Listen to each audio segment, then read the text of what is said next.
यीशु दे दिया सारा लहू, चढ़े सूली पे मगर ना कोई गम का असर। जख्म खाते भी रहे, मुस्कुराते भी रहे, कितने दुख दर्द सहे, फिर भी खामोश रहे। तुमने ऐ प्यारे यीशु दे दिया सारा लहू, चढ़े सूली पे मगर ना कोई गम का असर। जख्म खाते भी रहे, मुस्कुराते भी रहे, कितने दुख दर्द सहे, फिर भी खामोश रहे। तुमने ऐ प्यारे यीशु दे दिया सारा लहू।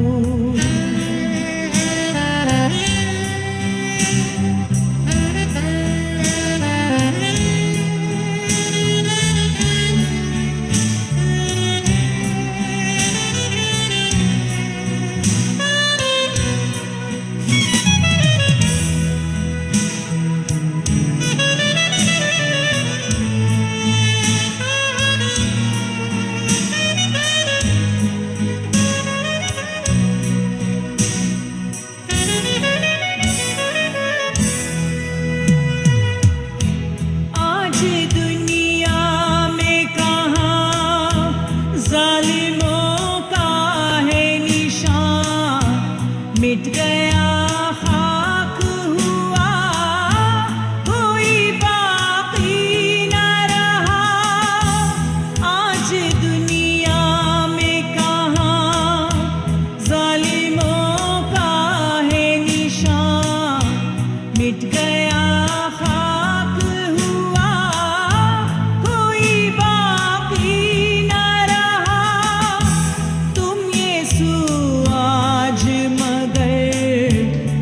ज़माने में अमर, तुमने ऐ प्यारे यीशु दे दिया सारा लहू, चढ़े सूली पे मगर ना कोई गम का असर।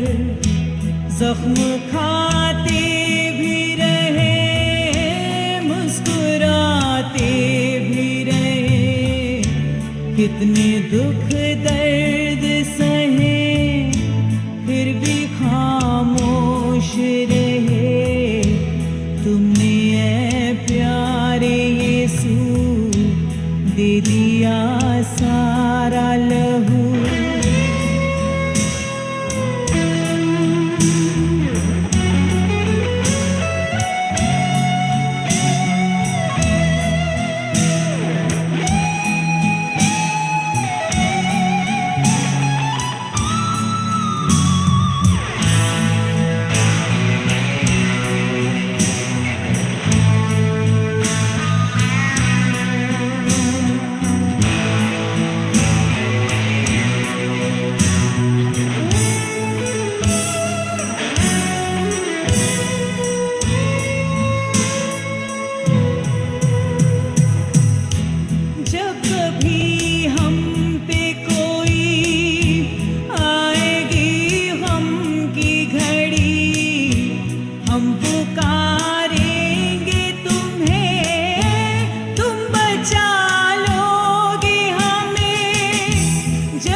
दिया सारा लहू चढ़े सूली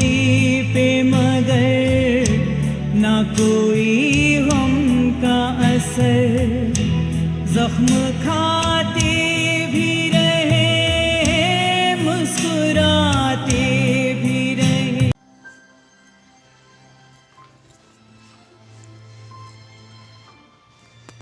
प्रभु क्रिस्त में मेरे प्यारे भाई और बहनों,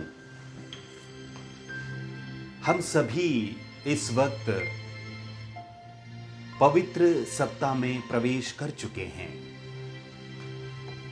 और कल इतवार को जब हमने खजूर इतवार मनाया, बड़े धूमधाम से प्रभु के यरूशलेम में प्रवेश करने की उस स्मृति को याद किया हमने, और हमने भी खजूर की डालियां लेकर अपने गिरजाघर में, अपने मंदिर में हमने प्रवेश किया होसाना गाते हुए।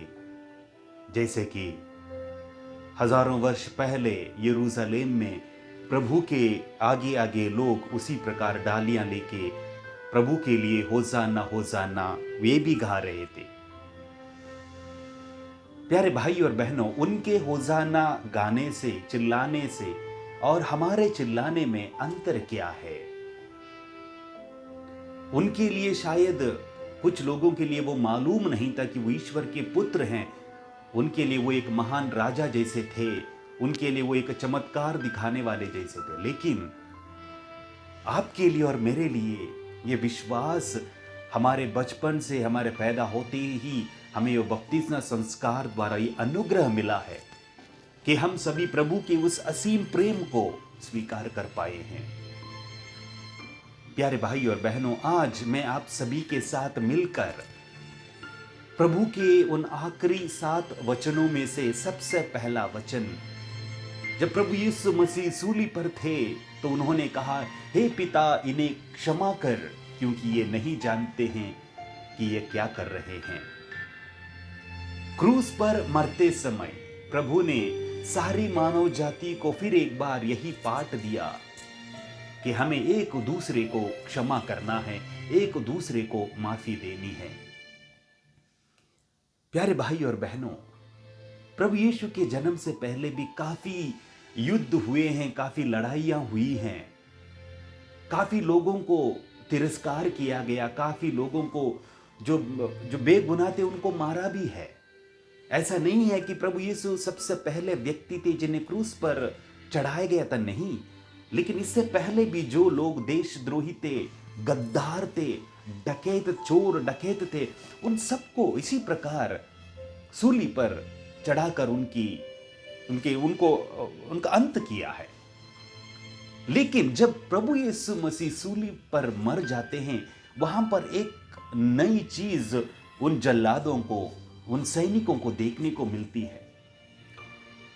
क्योंकि उससे पहले जब प्रभु कोई भी इंसान, कोई भी डाकू या कोई भी गद्दार को क्रूस पर चढ़ाया जाता था तो वो सभी को श्राप देता था। जैसे कि हम देखते हैं कि प्रभु के बगल में 2 चोरों को भी चढ़ाया गया था। एक ने प्रभु की निंदा की और कहा कि तू ईश्वर है ना, अपने आप को बचा ले और हमें भी बचा ले। और इसी प्रकार उस समय प्रभु के मरने से पहले जितने भी लोग सूली पर चढ़ाए गए थे, उनमें से यही लोग यही कहते हैं कि तुम लोगों का सर्वनाश हो, तुम लोगों ने मुझे क्रूस पर चढ़ा दिया। गलत मतलब कि गालियां देते हुए, श्राप देते हुए वे क्रूस पर मरे। लेकिन यहां पर एक ऐसा व्यक्ति आता है जो क्रूस पर मरते समय अपने पिता से प्रार्थना करता है कि हे पिता, इन्हें क्षमा कर। जब ये बात सैनिक सुनते हैं, विशेष रूप से सैनिकों का जो नेता थे वहां पर, वो सुनते हैं और उसके बाद उन्हें लगता है कि ये सचमुच ईश्वर का बेटा है और वहां पर वो घुटने टेकता है और प्रभु में विश्वास करने लगता है।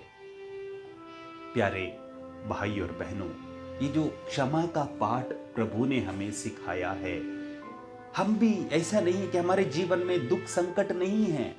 हर एक के जीवन में दुख, संकट, तकलीफ, टेंशन सभी को है। लेकिन क्या मेरे जीवन में दुख है, मेरे जीवन में परेशानी, ये सब सोचते हुए क्या हमारी परेशानियां दूर हो जाती हैं?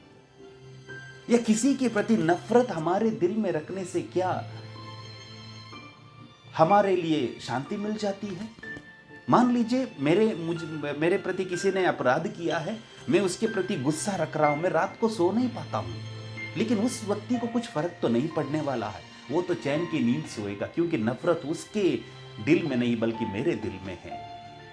इसलिए प्यारे भाई और बहनों, प्रभु ने हमें सुंदर सा पाठ दिया है क्षमा करने के लिए। जब मैं एक बार प्रवचन दे रहा था तो एक महिला मेरे पास आई और कही कि प्रभु आपने, फादर जी आपने क्षमा करने के ऊपर बड़ा प्रवचन दिया है, लेकिन मैं अपने पति को क्षमा नहीं कर पा रही हूँ। तो मैं काफ़ी देर उनकी बातें सुनता रहा और वो कहने लगी मेरे पति ने मेरे खिलाफ बहुत ऐसे काम किए हैं जिसको मैं कभी माफ़ नहीं कर सकती। मैंने बोला जाइए पति को लेकर आइए। तो कह ली नहीं वो तो नहीं आएगा। मैं बोला नहीं आप लेकर आइए, मैं उसे बात कर लूँगा। और महिला कहती है नहीं फादर वो नहीं आएगा, उसका मरकर हो गए 25 साल हो गए। मैं दंग रह गया प्यारे भाई और बहनों, पति का मरकर 25 साल हो गए, लेकिन ये औरत अभी भी उसको माफ नहीं कर पा रही है। वो मरने के बाद उसको दफनाया गया, उसकी हड्डियां भी नहीं बची होंगी, गल गई होंगी 25 साल में, लेकिन इस औरत का गुस्सा, माफी नहीं करने वाला जो विचार है अभी भी उसके दिल में है। अब ऐसी ऐसी खतरनाक बीमारियों को लेकर हम जा रहे प्यारे भाई और बहनों, चल रहे, और हम कहते हैं कि हमारे मन में शांति नहीं है, तरक्की नहीं हो पाती है, हमारे जीवन में खुशियां नहीं आती है। कैसे आएंगी? नहीं आएंगी। इसलिए हमें क्षमा करना। प्रभु का जो सुंदर सा पाठ है, जब प्रभु सूली पर मर रहे थे, सुनिए पिता से कहते हैं कि पिता इन्हें क्षमा कर कि ये नहीं जानते क्या कर रहे। और सचमुच में उस समय के लोग नहीं जानते थे कि ये कौन है। उस समय के लोग यदि सैनिक जान जाते कि सचमुच में ईश्वर का पुत्र है तो क्या वो ऐसा करते? या शायद शास्त्री और फरीसी लोग ये नहीं चाहते थे कि कोई भी उनसे महान नेता बने, और प्रभु ने भी अपने असली महिमा को उनसे छुपा कर रखा, एक निरे मनुष्य बनकर लोगों के सामने आए। देखिए किस प्रकार का अंधकार छा जाता है जब ईश्वर का पुत्र क्रूस पर मर जाता है, तब लोगों को पता चलता है कि सचमुच में ये ईश्वर का पुत्र है। लेकिन उससे पहले ही, उनको मालूम होने से पहले ही, मरने से पहले प्रभु यीशु ने कहा हे पिता इन्हें क्षमा कर क्योंकि ये नहीं जानते। उन्होंने क्षमा मांगी भी नहीं है। लेकिन आपके सामने, मेरे सामने लोग कितनी बार गिड़गिड़ाते हैं माफ कर दीजिए, माफ कर दीजिए, लेकिन हम है कि माफी नहीं करते, लेकिन हम अपनी गुनाहों के लिए माफी मांगते हैं। प्यारे भाई और बहनों, जब मैं मेरे भाई बहन को माफ नहीं कर पाता हूं, माफी नहीं देता हूं, तो किस मुंह से, किस जुबान से मैं ईश्वर से माफी मांगता हूं? जिस ईश्वर ने अपने आप को पूर्ण रूप से हमारे लिए, सारी मानव जाति के लिए कुर्बान किया, वही ईश्वर आज आपको और मुझे निमंत्रण देते हैं। आइए हम इस प्रभु द्वारा सिखाए गए इस सुंदर से पाठ को, क्षमा करना, उसको एक बार जी कर देखें, उसको एक बार हम अपने दिल में लगा कर देखें, एक बार प्रभु के इन वचनों पर मनन चिंतन करते हुए दूसरों को माफी दे, माफ करें, और देखें कि किस प्रकार का नया सवेरा हमारे जीवन में आता है। जिस प्रकार प्रभु की मृत्यु के बाद प्रभु को क्रूस पर से नीचे उतारा, प्रभु को कब्र में रखा, और इतवार की सुबह को नया सवेरा, सब कुछ नया, एक प्रकार से शांति, क्योंकि प्रभु जी उठे हैं। और वही प्रभु आपके हृदय में, मेरे हृदय में फिर एक बार इस ईस्टर के पर्व पर जी उठना चाहते हैं।